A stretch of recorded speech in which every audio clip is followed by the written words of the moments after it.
Yo, what it is, what go down. We are back in this thing. The Breakdown Bros, it's your boy Oz. What's going on? Don't act like you don't know, man. Marty McCrash here. What's going down, man? We back in the lab with some more heat for y'all, man. Today we got the second episode of Mind the Game with the boy Brian, man, and Steve Nash. Before we get into it, make sure you hit that like button, hit that subscribe button, tap that notifications bell so you know when we dropping some more heat. Without further ado, let's get straight into it, gang. This, by the way, it's my second. It's the start of my second today.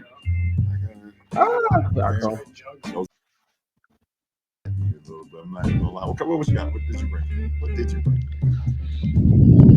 Strict show budget. I don't remember what it was. It's upstairs. It's If you want it, we can bring it. Tell me to bring them down. Let me Break look. it in case. I'll take a look at them. I'll just take a look at them. Alright. Just in case. I might just have a little sip. Or even just had a glass here. It looks aesthetically, it looks great on camera. We want to keep it, Classy, yeah, elevated, keep it elevated. Yeah, sophisticated. exactly. That boy locked in. No wine today.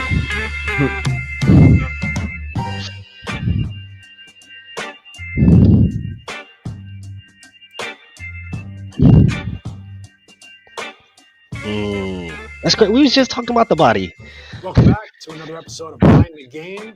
In this episode, I got to nerd out a little bit.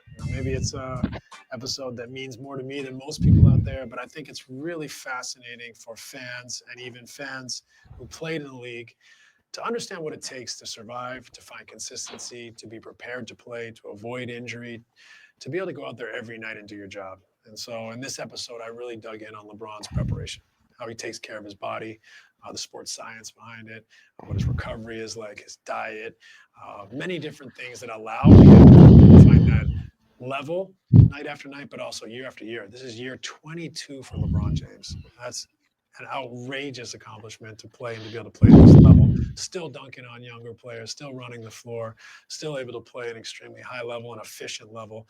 And much of that is due to the way he handles his preparation and recovery. This guy is very diligent and religious about the way he takes care of his body and his mind. And I think you'll be fascinated, as I was, to get a little deeper and understand the methodology and the routines and the habits that he's built over these 22 years.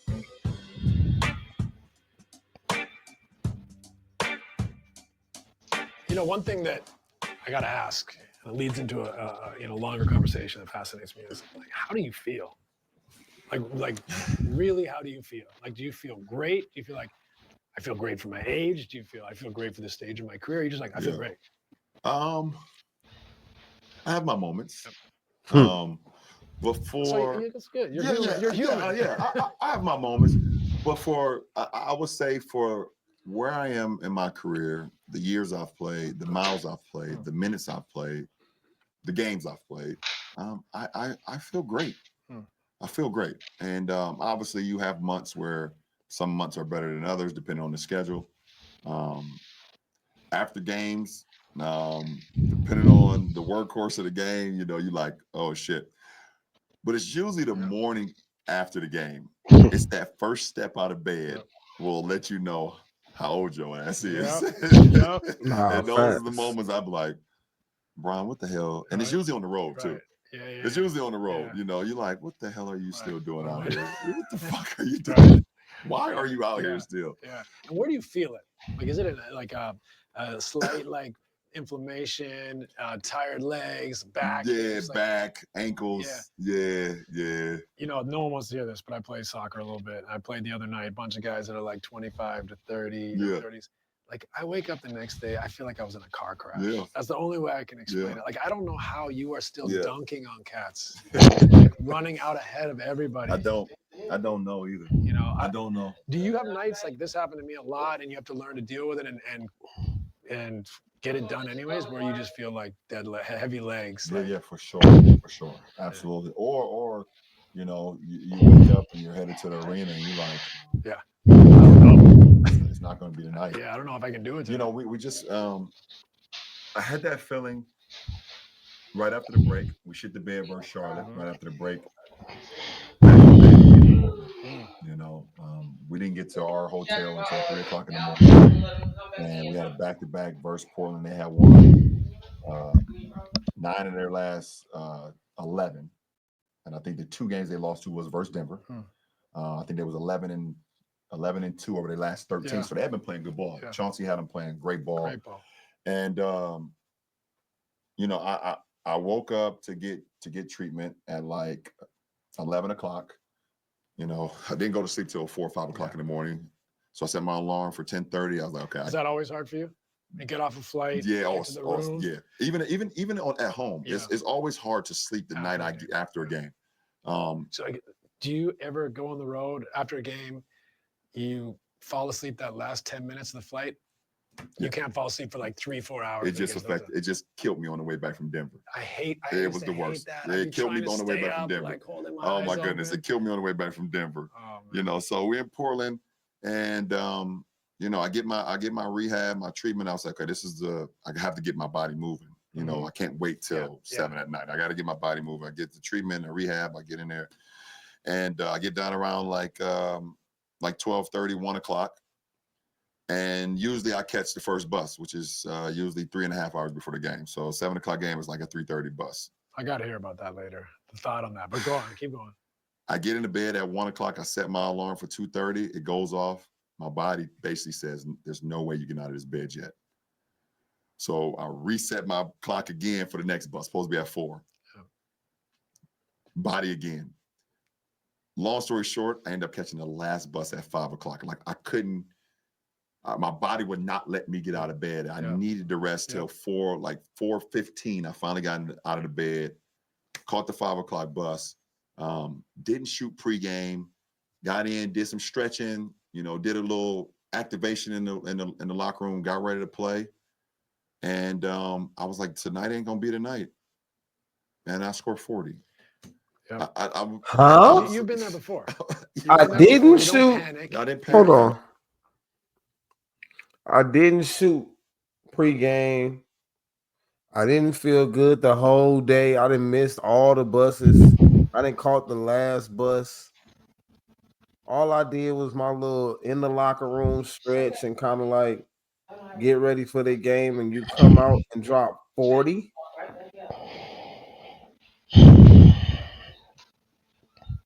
Say, man. Greatness, bro. Quit. You're like, it might not be the night. Let me adapt. But let me see.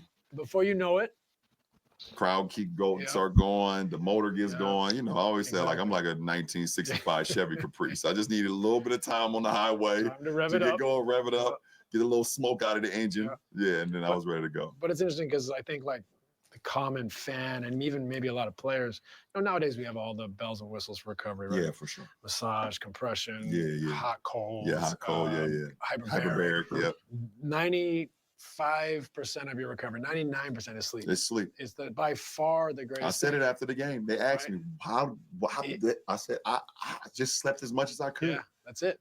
And that's the thing. Like that's got to be a habit if you want to be successful. Yeah, for you sure. want to prevent injury. You want to be able to say, I don't have it tonight, but I'll give myself a chance. Get 40, right? But that's a part of the discipline of sleeping and staying, you know, because a lot of times, you know, like we travel. This is for the fans, right? We travel, you get in and out, late nights, planes, different cities, time zones, the cumulative effect of the season. Not complaining. It's amazing. Yeah, for sure. But like your clock is a mess. Like trying, like that's why, like I wasn't a great sleeper.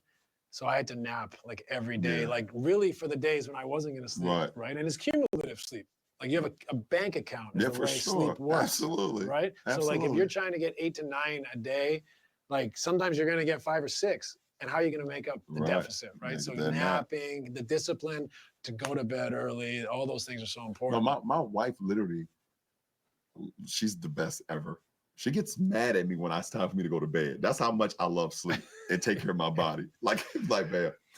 But about 9 o'clock at night, I'm like, oh, what time you going to bed? She's like, you going to sleep? Yeah. I am going to bed. Did you like preempt it with like you want to hang a little tonight? Because if you want to like get dinner, like have a glass of wine, better do it at like 5:36. That's my household too. Yeah, right? absolutely. But I'm interested in how you've done this throughout the years. And so maybe I was thinking we could start like with how the calendar looks for you. So like, if you don't mind, like the season ends. Mhm. Okay, let's start now. It's a new season. So that's our January 1 as basketball players in a way, is like when Right. the season ends. Right. How is your approach to the off season and especially those first 3-4 weeks? Yeah, those first 3 or 4 weeks is literally try to get away from actually me playing basketball.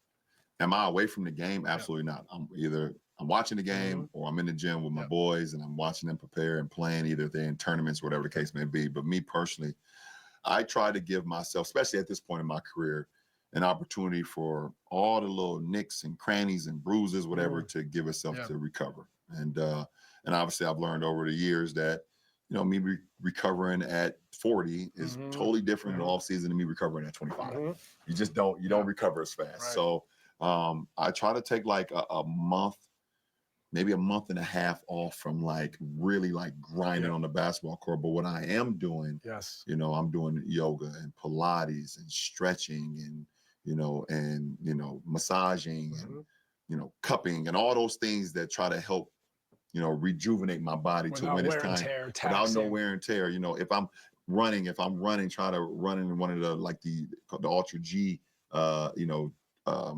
treadmill where you can lessen the load. You can lessen the load, or doing more pool workouts where you lessen the load on your limbs and joints and things of that nature. So that's what kind of like my first 6 to 8 weeks look like, you know, after the season, you know, because I'm still traveling, you know, with the kids and with the family. So, you know, obviously that's information when anytime you get up in the air, but, you know, I'm able to kind of take care of my body then for those first 6 to 8 weeks. But I think it's an important point, like, and I think you'll agree, like, I didn't believe in taking much time off.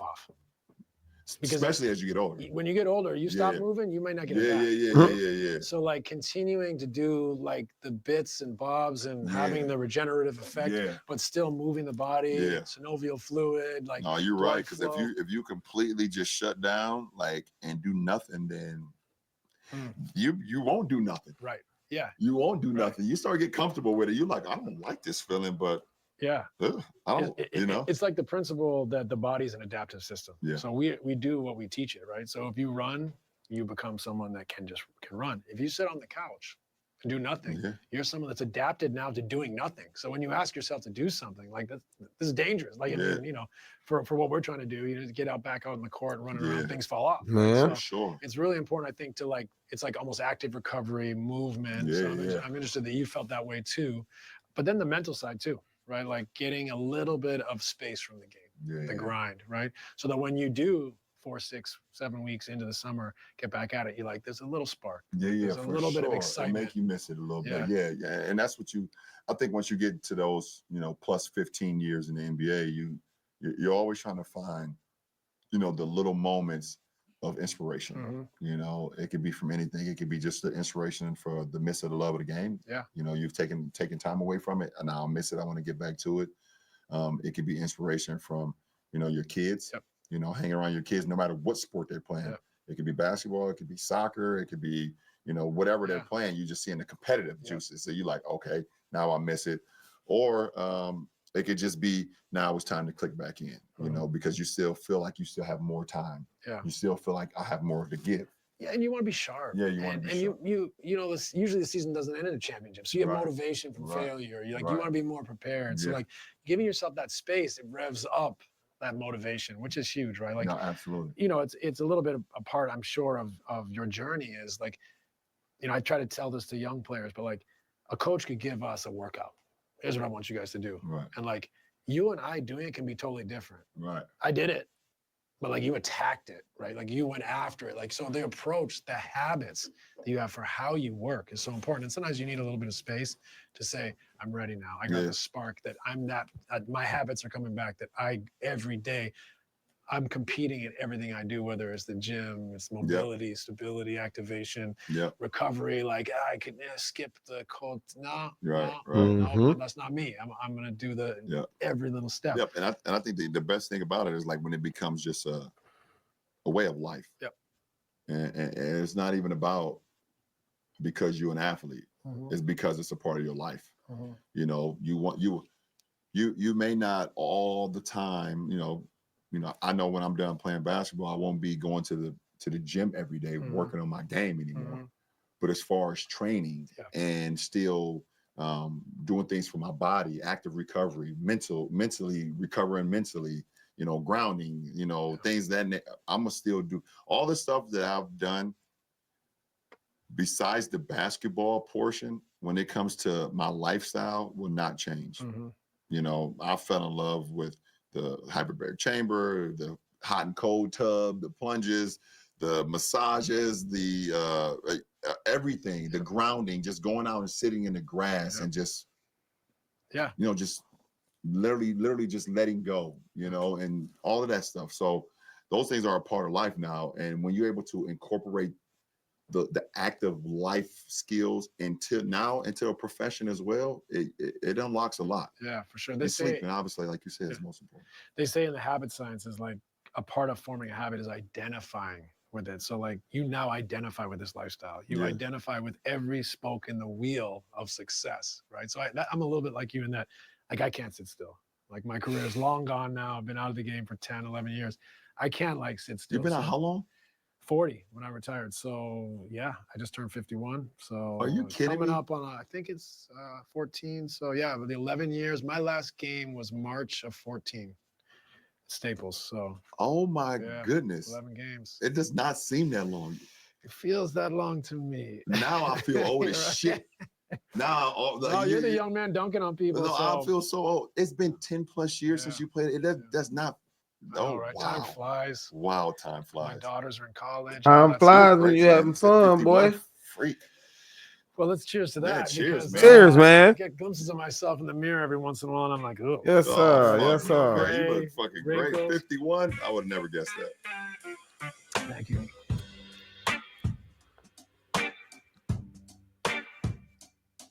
As someone who's always looking for that next rush, whether it's driving the lane or threading the needle, we get it.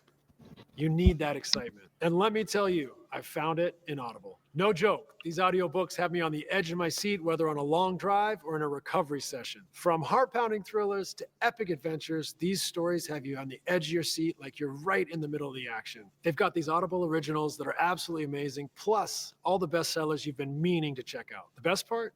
You can get started with a free 30-day trial at audible.com. Audible knows there's no greater thrill out there than yours. Discover what lies beyond the edge of your seat on Audible. Sign up for a 30-day free trial at audible.com/game and dive into a world of new thrills. That's audible.com/GAME.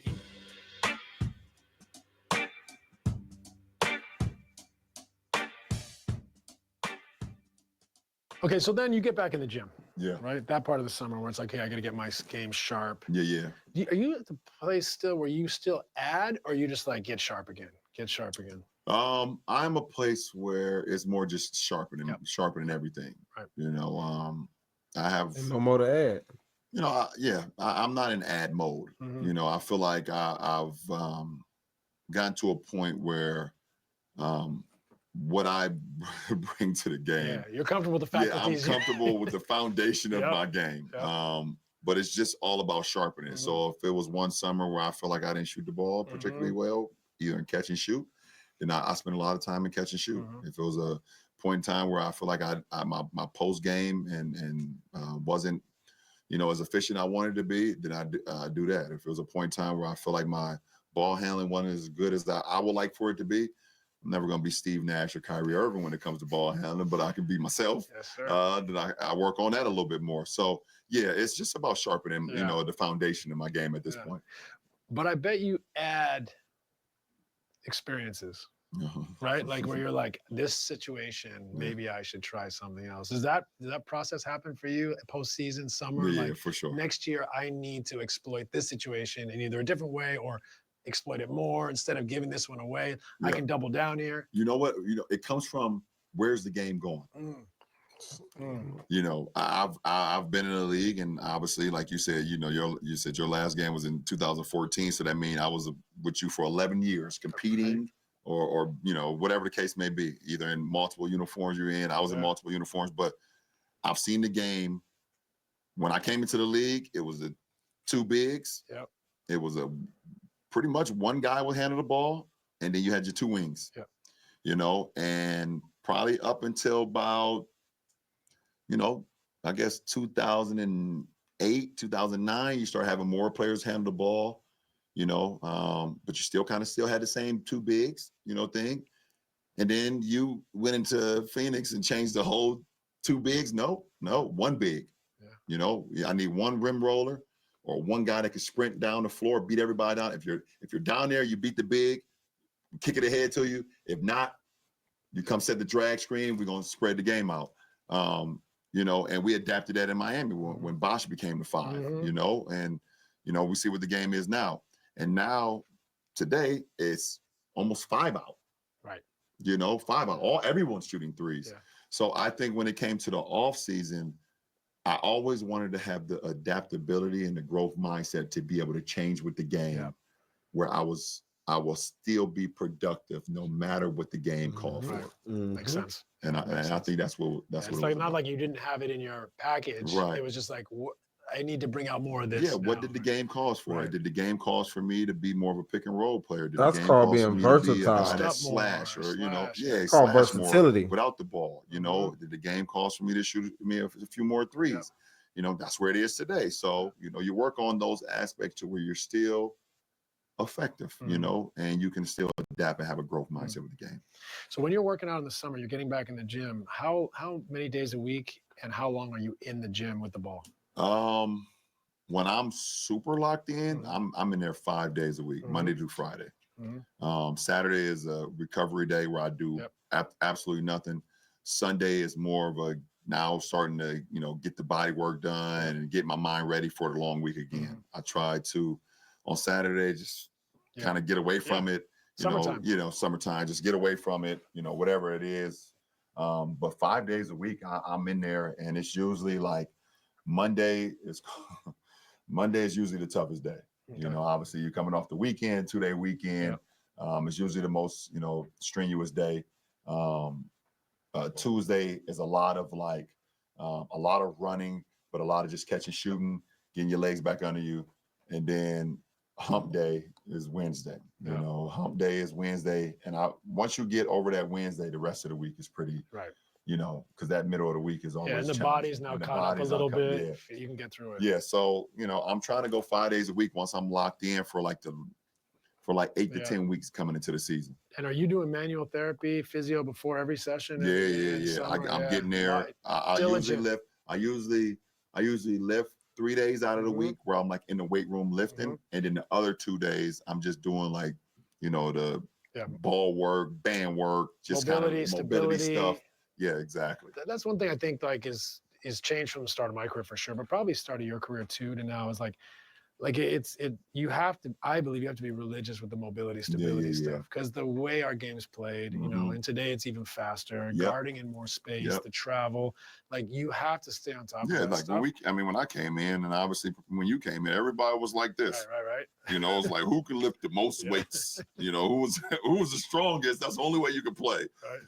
And that's the narrative with Thankfully for me, it changed. I wasn't gonna outlive those motherfuckers that look like this realized they couldn't keep up with your ass. That's why it changed. You helped change it. So I remember coming to the league and being shocked at how strong Derek Harper was. Yeah. Pick me up full court and that's where you can grab. He just grabbed me by the hip and I was like, oh, I don't know if I can go anywhere. I was like, how am I going to break through this? And so of course you adapt, you learn, but the game's come so far from, like you said, the two bigs, the clutching, grabbing, chucking, the hand checking up the court. Man, it was stodgy back in the day. Right. Yeah, for sure. Absolutely. That's the thing. And we'll get to this later in the series, but the talk around sometimes, some people aren't as happy with the way the game is.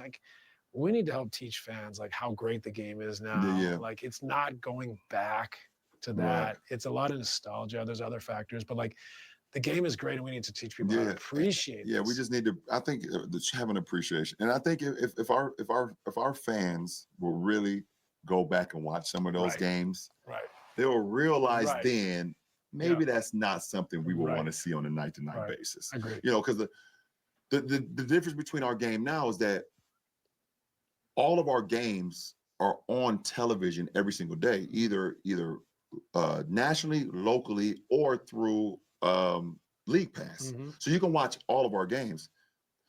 in the 80s and the 90s, you may be able to catch one game if you had it locally. If your team had a local broadcast deal, you could catch it. And if not, then you may not see a game for a long time. Let's, like the NBC broadcast. NBC broadcast. Maybe once every couple you maybe catch one or two games, every other week. So, I think the nostalgia of the game, I think it's just a deeper conversation of why we should appreciate and celebrate our game of basketball today, our athletes of today. Sure.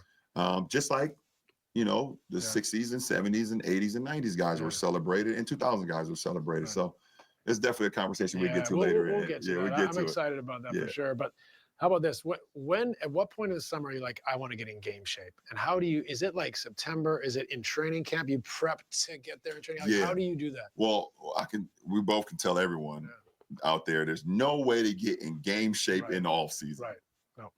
But what you can do is get in the best optimal shape leading up to the step before. Because nobody can come into training camp and say, I'm in game shape. Right. It just doesn't happen. Yeah. So, I try to get into the best shape I could possibly be in leading into September. So, when it gets to about, after the first week of August, I start then to now start to like push, a little bit. I start ramping it up. I start ramping them up. So every week I ramp it up a little bit more, ramp up the intensity, ramp up, the conditioning portions.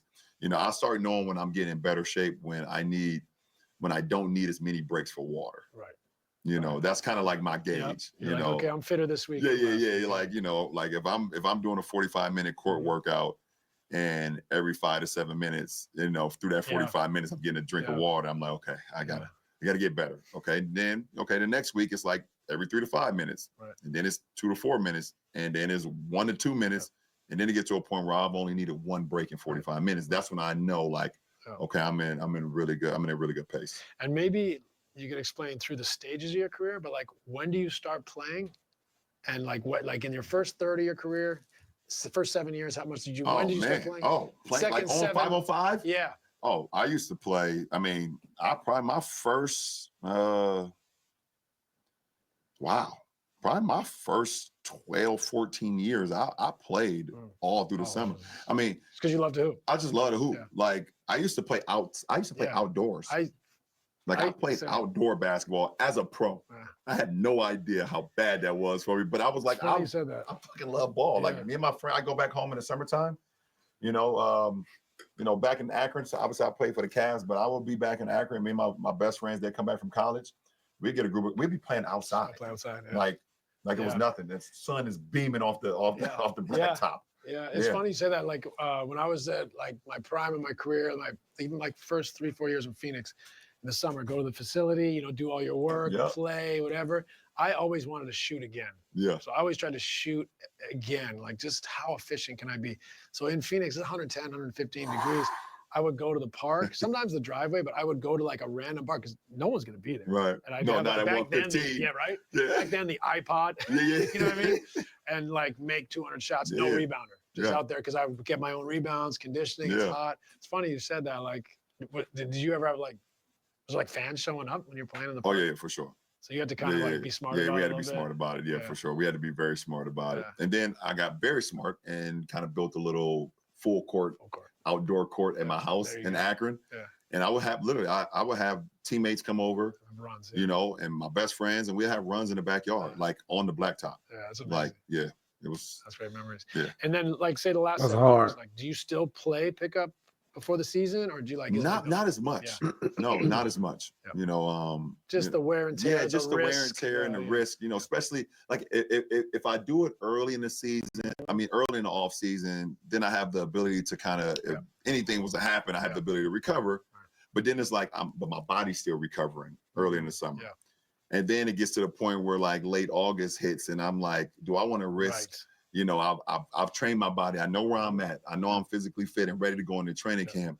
Do I really want to risk it? So every now and then, during the workouts, like I'll play, one-on-one, Yeah. or compete versus, the coaches that's there, get that Get kind some of live bump, get reps, some live reps with the coaches. They bump you off screens, or they bump you in the post or things of that nature. So, yeah, but I haven't played as much 5-on-5 over the last few years. So that first 2-3 weeks of preseason is your time to adapt to the demands of playing, to feel the bumps and bruises, the soreness, get the wind there, as you know, from here, from low back all the way down, you're cooked. It's you're like cooked. an adaptation process you have to go through. There's no cheating it. No matter how fit you are, no matter how much running, stairs. Don't matter. That's when you know it's working. That's when you know it's working. When you can't feel anything from from here all the way down, and you're like, oh my God, I can't. Like you're like, I hate getting out of shape. It's like, but I wonder how other people feel that hasn't done anything. So it's like, you just try to stay tapped in. Yeah, you got to go through that, because you can't do it 12 months of the year, right? So you have to get out and get back in. You have to build up smart, especially as you get in your 30s, late 30s. Yeah, 40, for sure. 40. Yeah, absolutely. Well, let's shift to the season then. Like, maybe I'm always curious about this, and it's pretty common. I think fans probably know this now. Like, they always say in the NBA, you got to have a routine. Yeah. Right? Because you play so many games in different cities, different gyms, like sleep patterns, all that. So making sure you have a routine kind of just keeps you accountable. So you're not like making it up as you go along. And it's definitely, for me, I would say like the top 20 guys in the league, like 19 of them are like religious, if not 20, about their routine, about what shots they need, all the prep, recovery, diet, sleep, all that stuff. How do you approach? I'd love to start with a practice day and then a game day. And so, like, what does your day look like? And how do you manage it? Yeah, for sure. I mean, for a practice day, if we're practicing at 11, I like to get to the facility, around probably around 8:30, to start my work. Breakfast at the facility, breakfast at home? Not until I don't eat until after practice. After practice. So hydrate. So I'm hydrating. I have either like a green juice or some fruit or whatever case may be. But I don't eat a full meal until I get back home after practice, and that's usually around my first meal is usually around 1:30, 2 o'clock. And by design, or you just don't like eating before? By design. By design. So you by want design. that little bit of a fasting quality? Yeah, a little bit of fasting quality. Yeah, by design. And are you taking supplements? Yeah. Creatine? No creatine. No, just natural, everyday vitamins, things of that nature. Yeah. Just a little protocol of vitamins. If I have anything after practice, I have like a fruit smoothie. Nigga take a Flintstone vitamins. Calories, whatever. I have a fruit smoothie or some overnight oats. Yep. They got them Flintstones. Boy, Brian lying. He just didn't want to give up the supplements he be using. Yeah. I mean, I know they're not steroids, but every day or bro, I pee what you doing, bro. If we have a couple days in between, I'll go to the weight room then, and because I like to lift on game day as well. Yep. So I'll go to the weight room, and then your lifting schedule isn't predicated on game day, practice day. It's on the day. Like, what have I done? I haven't lifted what for have 3 I days. done? Yes, what have I done? Like for this week. So say for instance, for this week, today we had a day off. So this morning was predicated on all rehabbing, body work, things of that nature before I got here. So I didn't know strengthening, whatever case may be. Tomorrow we have a game. I'll go in early and I'll get a lift in before, and then right after I lift, I'll shoot. Early, 3-4 hours, about 5 hours before the game start. Because it's a back-to-back on Friday, I probably won't lift that day. It'll be more of a recovery work and then a little bit of shooting as well, just to prep me for the game. Lifting, then shooting is so tough. I have schedules depending on how the games are flowing throughout the season. Right. That's routine with the schedule. And but you go in the gym almost every day to do activation, mobility stimulation every day, non-negotiable. Yeah, non-negotiable. For sure, same.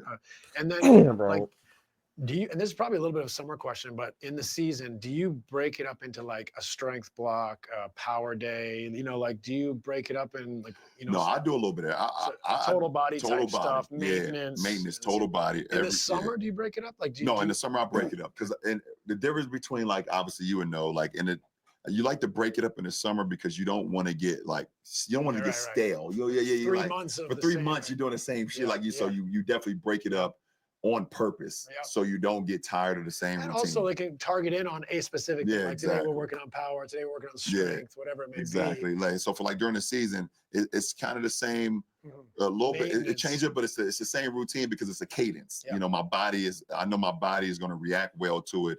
no matter what I'm doing, my body is formed and it knows exactly how it's gonna get the most out of it for those games. Right. And like the demands, make Yeah. it almost impossible to get gains anyway. So Right, like to right, break right. it up too much, like of course you have to touch on these things, but you can do that in a total body workout where you touch on it for maintenance rather than focus in Yeah, on for like sure. plyometric stuff, so that's interesting. And Yeah, then for sure. game days, maybe give me the rundown on game, or let me go back to practice days. What are your preferred recovery modules? Like, do you massage, compression, hot and colds, hyperbaric, cryo, use them all? It could be all of those on a day, and I try to maximize as much as I can. If it's a practice day, I try to get the massage in, the cold tub in, we have the Normatec legs, Normatec, the to compression the unit. compression unit, the ice bags. I mean, yeah, we got that. I try to get it all in. Use them all. Yeah. Various. Plus a nap. I When I get home after see. practice, The most important. get a nap in. Yeah. When I wake up, I'll either, depending on how my body's feeling, I have some things at home where I can put my foot in the foot bath, knees, everything. Just I'm trying to maximize.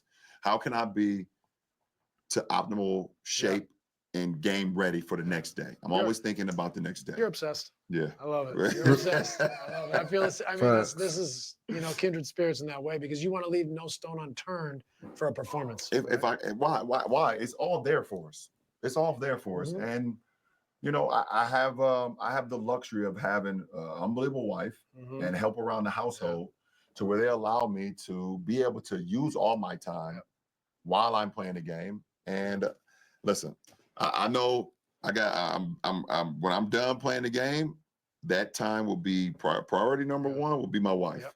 It will be my wife, my kids, and I just thank them for allowing me to have me as priority number one while I've had this profession. They've allowed me to do that. And I know it's not always been like, great roses and it's been, amazing, but they've allowed me to make myself priority number one in my profession of how I treat my body, how I do things, the hours that I put into it in order to be the best I can be. And it's only right I give that back when I'm done. But it doesn't work otherwise, right? Like right. you have not if you want to be amazing, not if you want to be great. If you want to be great or you want to keep playing. Or you want to keep playing. Right? Yeah. You want to extend your career beyond where you're supposed to play. That balance, like how you handle the stability of home life, but you have to be selfish. Yeah. Right. So, and the family has to understand, like selfish is the wrong word. Committed. Yeah. Is the word. I'm committed to my craft, my career, but that family stability gives you a platform, right? Where you're not worried, like we're good over here. Right. I can go to work and do my thing. It definitely it's worked wonders, man. It's been amazing. I've picked the right woman, and that and I've the kids have come along and they've accepted the fact that what I wanted to accomplish, and I've tried to just pour into them when I have the ability and do the things that I can as a father. But I've always wanted to be. I've always wanted to be as great as I could be. I never knew what it was I never knew what it looked like, but I knew my craft and I knew my passion for wanting to be great. Yeah. I didn't know what the end result was. And that goes back to what we first talked about when we first started. This was the process. Right. I knew I was in love with the process. And I didn't know what I was going to get out of the process. But all I've seen as I've grown up, and when I've played the game of basketball, that when I fell in love with the process, rewards was at the end of the tunnel. Yeah. And I've never worried about, it was never the other way around. It was never the rewards are at the end of the tunnel. And then I worry about the process. It was always about the process. Your reward was the process. My reward was the process. Yeah. I mean, it's a great, honestly, it's a great example. Your family. Yeah. The way you've been able to manage both. Your family's helped you build a platform to strive for greatness constantly. Absolutely. And that's just, that's, I think, one of the greatest parts about your career is not like the Wikipedia page, right? It's like the way you've done it. Like, man, I've made thousands of mistakes. Like, I don't know, have you made a couple? I don't know. Like, you've done so much, so long in the spotlight. I love that example for people out there, for society, for kids. So that's kudos to you and your wonderful wife and family, and your kids represent your family incredibly well too. Let me ask you this: game days, you're there so early. Like this is year 22. You're there how many hours before the game? 5. 5 hours before the game. Like, that type of, I mean, first of all, I think you're crazy. Like, you know, Like so what? like I wanted to be there an hour and 40 so that I could get there and be like, bap, bap, bap, bap, bap, like total efficiency. What is your frame of mind? Like, I want to be there all day, basically. I want to give myself the time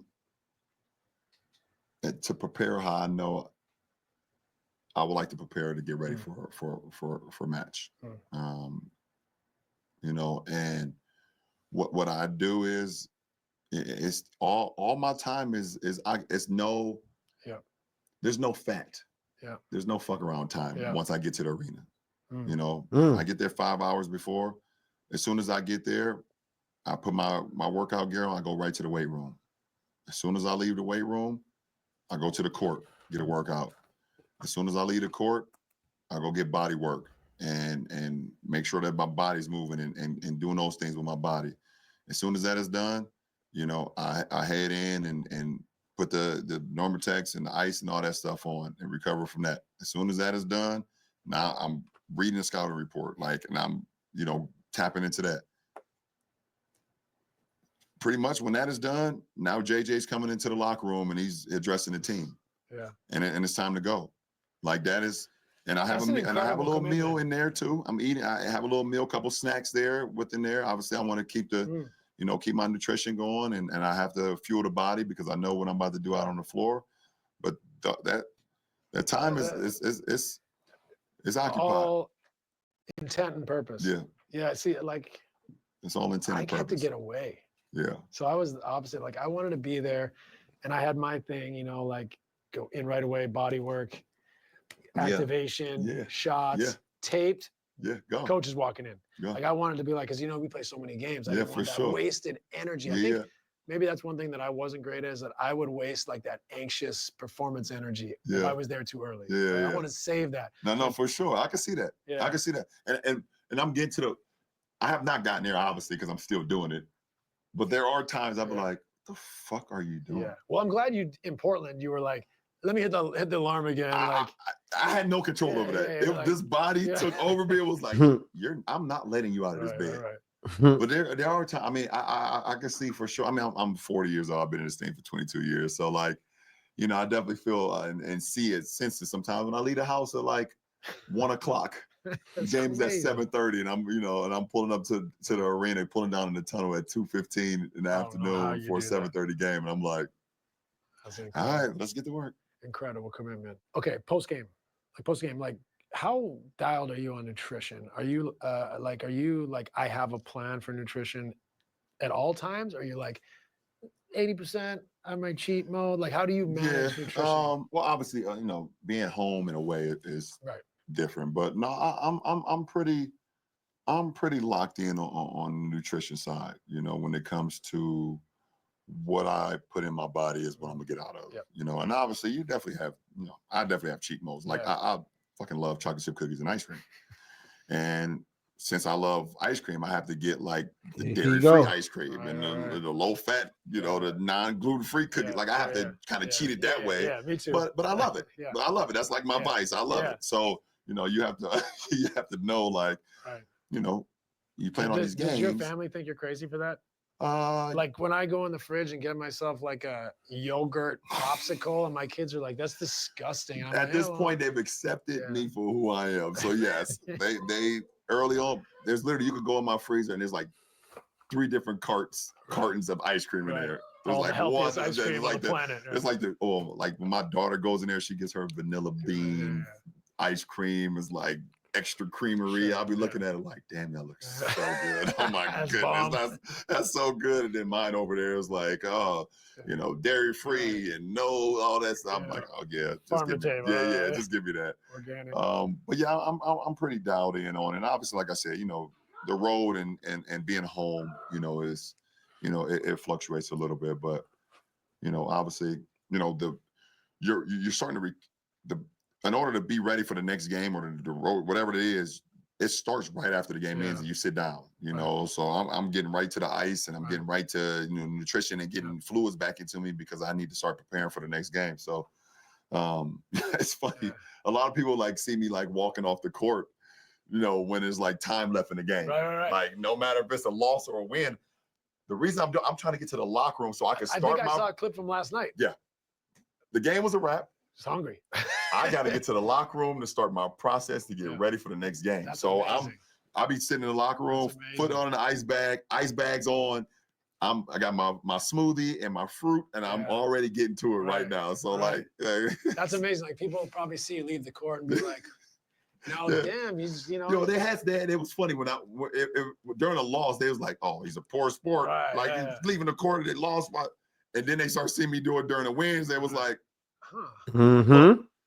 There's no sportsmanship. Yeah. Hey, that's a great thing for fans to know. Like that's how dialed you are in your process. It's like I cannot wait for the next step in the process. You're not sitting there ready to like chest bump at the buzzer. Let me get in this tub. Let's get this done. Right? Yeah, man. Let's get food in. That's amazing. I mean, I appreciate. I love to see that from a player from my favorite team. Come on, man. Come on now. Wasn't gonna beat anyone in a race, a jumping contest, a lifting. So I always look for like to learn. To learn. So like the amount of time, resources, commitment you put into your body, your craft, I think is an incredible example. For sure. I mean, listen, from the outside looking in, like we said, we never had any conversations about it, but what you was able to do with your career, like you said, you wasn't the fastest, you wasn't the strongest, you wasn't the tallest, and you sitting with 2 MVP trophies, and being able to transcend a game of basketball, like what you did, in Phoenix with D'Antoni and those guys. You guys brought a level of expertise to the game that's still now being played. The get the ball up like right away. Like we're not wasting no time. And being able to play with the pass, being infectious, things of that nature, and you being a catapult to that because of your level of commitment to your craft. I don't think that's talked about enough in our sport. What's talked about is how high you can jump, how far you can shoot, all these other, how strong you are. But I think what gets overlooked is the level of commitment to one's craft. And that is why you're able to succeed, because we've seen it in sports. We've seen the strongest guys don't make it. We've seen the most athletic guys don't make it. We've seen the guys with the best looking shot don't make it. We've seen the guys with the greatest handles don't make it. What is it that separates? Obviously, opportunity sometimes has something to do with it. Obviously, circumstances have something to do with it. But there's something about the level of the process when it comes to your craft. Right. And I don't think that's ever talked about enough, when it comes to our sport. That's an interesting topic, actually. Like, or sports in general. Yeah. What are the non-negotiables? Like, what are the themes of greatness? Like, like you said, it just because you're the biggest, strongest, fastest doesn't make you great, right? Like to me, it's kind of like resilience, like intelligence, like these are the characteristics, like discipline. Yeah, like, discipline. If you have the discipline to work at your craft, to get better every day, to always have a growth mindset, if you are able to read and react, able to learn on the fly, you can go places. Like it doesn't matter how big. And so that's the beauty of this, finding the process, sticking with it, hitting plateaus, not giving up. And not having all the answers or not thinking all the damn answers. Right. Being able to have that growth mindset, even though you may be great now, how do you know it's going to be sustainable 5 years from now or 10 years from now? How can you continue to reinvent yourself to the point where, it gets to the point where it wasn't, your career didn't end 10 years ago because you gave up on the commitment of the process. Yeah. Wheels fell off. And it's, by the way, control what you can control. Yeah, that's it, right? And you can't control that. Yeah. But by the way, you sleep better at night. You're like, fuck, I had more to give. I know I know I was committed to the craft, but that's something that you can't control. That's something certain people can't control, and that's okay. Yeah. But how can you sleep better at night when you know that you've cheated the process or you didn't give everything that you had when you had all the opportunities? I know some people that sleep just fine, bro. That's the thing that I knew for sure that I did not want to be a part of that conversation. Yeah. Because I knew I had the gifts. I saw I had the gifts. I knew I had the gifts. People were saying I had the gifts. I mean, I guess they know something. Something has to be going right. But in order for me to actually fulfill my commitment and my gifts and fulfill what I think I can become, I have to be able to tap into the process and lock in on that. Mm. I think that's an amazing message, and a great place to stop. And if you listen to the last Mhm. 45 minutes, I think there's no doubt that you maximized your gifts. As prodigious as your gifts have been, as early as you were touted as a great, there's a long way from start to finish. And I think your process is what got you there, not your gifts. So that's a great message and a great example for a lot of people out there. The process, man. So I appreciate it. It was fun to hear about it. I appreciate you. The process, man. There it is, man. Episode 2, man. What are W your episode, thoughts? man. For sure. Man, W episode. My thoughts, takeaways.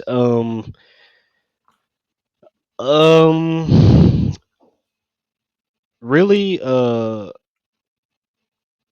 man, my mind is going all over the place because that it's crazy to really just like hear this man say that he has plans set in place based on how the season is going. Mhm. So he's way proactive than everybody in the league, it seems like, because for him to say, "Oh yeah, I have plans set in place," just it goes just pretty much Just in based on how case. the season is going. So it's just like, okay, if y'all are doing well, okay, he has a plan for that. If we losing, we got a plan for that. If we kind of just up and down in the middle of the season, I got a plan for that. So it's just like that was a crazy takeaway for me, just realizing that, well, not really crazy, but just really just seeing how he's more proactive than reactive in a lot of situations. Um, and hearing him say he finds his reward in just the process, like Mhm. that alone is greatness. Like, because I don't think most people view a process as the actual reward. I think the end result of the process is what the masses tends to hang on as what we look at what the reward is, but for him he said the process is the reward, and that was crazy. So those are the two main things for me, and then of course the last gem that he dropped, just um, for me that hit not as far as basketball itself, but I'm taking it away from and gonna try to apply that in any aspect of life, like just tapping into you have to tap into your process to maximize your gift. Mhm. And that could, like I said, that could be applied in anything, whether you're a CEO of a company, whether you're a tennis player, golf player, whether you're a team lead at Walmart. Like, if that's Mhm. your passion, if that's what you want, like, you got to tap into the process of that. That's going to make you be the best manager you can be, the best father you can be, the best friend you can be. That's how I took it. So, man, that was just a W episode, man. And it really didn't have anything to do with necessarily the game of it, just really Mhm. the preparation to get Mhm. prepared for the game. So I really Mhm. appreciate it. Actually, like hearing him talk about like what we've all been wanting to know for years. Like, we hear the fake amount that you said was, you don't know where people got that $2 million number from. We hear that all the time. Like, you spend 2 million on your body, blah blah blah. What do you do? But nobody ever went into detail about what it actually was, and he kind of gave us a glimpse. I know he didn't give us everything, rightfully so, but it was still Mhm. dope just to get them little nuggets. I feel the exact same way. Everything you said, I agree with. The finding success through the process, the limiting the fat around time. Yeah, Like, I he put that just down dropped too. so many gems. He just dropped so many gems that not only as young basketball players need to hear, probably have heard, probably have been hearing from their coaches. Because I know I'm one that is a stickler on preparation and preparing. Hmm. Um, it always reminds me of, I don't remember who said it, but somebody said the 5 P's: proper preparation prevents poor performance. Like when you're properly prepared, you can successfully be ready for any opportunity that may come about. And when you're ready for that opportunity, that provides success. Mm-hmm. So it all goes together. So I think that was beautiful. That was wonderful for us to hear from a great. If you're a basketball player currently, high school, college, if you're the team leader at work, like he said, if you own your own landscaping business, I don't care what it is, you could have took something from this episode from somebody Exactly. that is doing this at the highest level. So if this don't inspire you to do something, like if you've been in like the little, like, you know, doing it kind of halfway, not doing it, like if this don't inspire you to go ahead and fall in love with the process so you can maximize your gift and be successful, man, say this man at the top of the tippy of everything, and he told you, look, this is what it is. So I thought that was a great episode, episode. I appreciate y'all for coming through, man, stopping through. It's been the Breakdown Bros. It's been the React Institute. We are out, man.